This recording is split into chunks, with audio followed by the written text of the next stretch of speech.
عقیدہ ختم نبوت کے بالمقابل قادیانیوں کا کیا عقیدہ ہے؟ دیکھیں، اس بات کو سمجھنے کے لیے تھوڑی سی گہرائی میں جانا ضروری ہے، کیونکہ یہ بات جو ہے وہ عام احمدیوں کو، قادیانیوں کو نہیں بتائی جاتی۔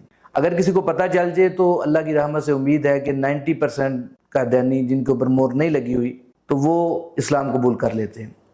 اصل بات یہ ہے کہ مسلمانوں کے ہاں نبوت کی دو قسمیں ہیں، جس کو ہم نبی اور رسول کہتے ہیں۔ رسول ایسے نبی کو کہا جاتا ہے کہ جو صاحب شریعت ہوتا ہے، جس کو اللہ کوئی کتاب دیتے ہیں، کوئی صحیفہ اس کے اوپر نازل ہوتا ہے، یا شریعت کے کچھ نئے احکامات اس کے اوپر نازل ہوتے ہیں، اس کو رسول کہا جاتا ہے۔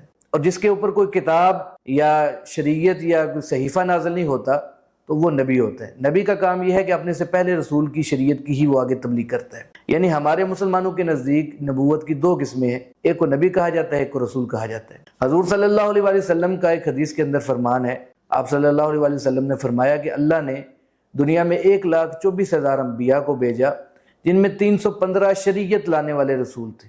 تو اس حدیث سے ہمیں معلوم ہو گیا کہ نبیوں کی کل تعداد 1,24,000 ہے، اور ان میں سے شریعت لانے والے رسولوں کی تعداد 315 ہے۔ تو ہمارے نزدیک نبیوں کی دو قسمیں ہیں، ایک کو رسول کہا جاتا ہے اور ایک کو نبی کہا جاتا ہے، جبکہ قادیانیوں کے نزدیک نبیوں کی 3 قسمیں ہیں۔ ایک کو وہ تشریعی نبوت کہتے ہیں، ایک کو غیر تشریعی نبوت کہتے ہیں، اور تیسری کو وہ ذلی نبوت کہتے ہیں۔ جو دو قسمیں ہیں، تشریعی نبوت اور غیر تشریعی نبوت، یہ تو ہمارے والی ہیں، جس کو ہم نبی اور رسول کہتے ہیں۔ قادیانی اسی کو تشریعی اور غیر تشریعی نبوت کا نام دیتے ہیں۔ اور مسلمانوں اور قادیانیوں کے اس بات پہ اتفاق ہے کہ حضور صلی اللہ علیہ وآلہ وسلم کے بعد نہ کوئی تشریعی نبی بن سکتا ہے، نہ کوئی غیر تشریعی نبی بن سکتا ہے۔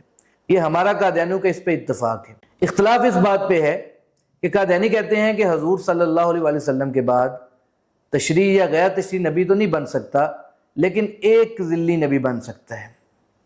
تو قادیانی سے پوچھا جائے کہ ذلی نبی کس کو کہتے ہیں، تو اس کا جواب قادیانی یہ دیتے ہیں کہ ایسا نبی جو آپ صلی اللہ علیہ وآلہ وسلم کی پیروی کر کے نبی بنا ہو، اس کو ذلی نبی کہا جاتا ہے۔ یعنی ایسی نبوت جو آپ صلی اللہ علیہ وآلہ وسلم کی پیروی کر کے حاصل ہوتی ہے، وہ قادیانیوں کے نزدیک ذلی نبوت کہلاتی ہے۔ اگر ہم کسی عام قادیانی سے پوچھیں کہ آپ صلی اللہ علیہ وآلہ وسلم کے بعد کتنے نبی بن سکتے ہیں، تو عام قادیانی اس کا جواب یہ دیں گے کہ قیامت تک نبی بن سکتے ہیں۔ لیکن اصل بات یہ ہے کہ خود مرزا صاحب نے یا قادیانی جماعت کا جو عقیدہ ہے وہ یہ ہے کہ آپ صلی اللہ علیہ وآلہ وسلم کے بعد ایک ہی ذلی نبی بن سکتا ہے، جس کا نام مرزا غلام احمد قادیانی ہے۔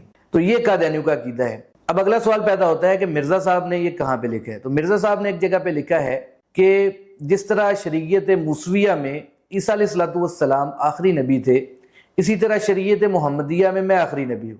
تو مرزا صاحب کی اس تحریر سے معلوم ہوا کہ موسیٰ علیہ السلام کی شریعت میں آخری نبی عیسیٰ علیہ السلام تھے، اور مرزا صاحب کی اسی تحریر سے ہمیں یہ بھی معلوم ہوا کہ آپ صلی اللہ علیہ وسلم کی شریعت میں جو آخری نبی ہیں وہ مرزا غلام احمد قادیانی ہیں۔ اب اگلا سوال یہ پیدا ہوتا ہے کہ کیا مرزا صاحب سے پہلے کوئی ذلی نبی بنا ہے؟ تو اس کے بارے میں بھی مرزا صاحب نے لکھا ہوا ہے کہ اس امت میں نبی کا نام پانے کے لیے میں ہی مخصوص کیا گیا ہوں، مجھ سے پہلے کسی کو یہ نام نہیں ملا۔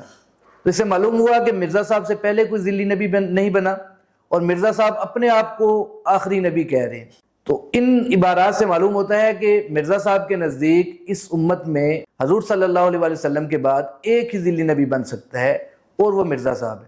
اور یہی عقیدہ مرزا صاحب کے بیٹے کا بھی ہے، اور یہ عقیدہ قادیانی جماعت کا بھی ہے۔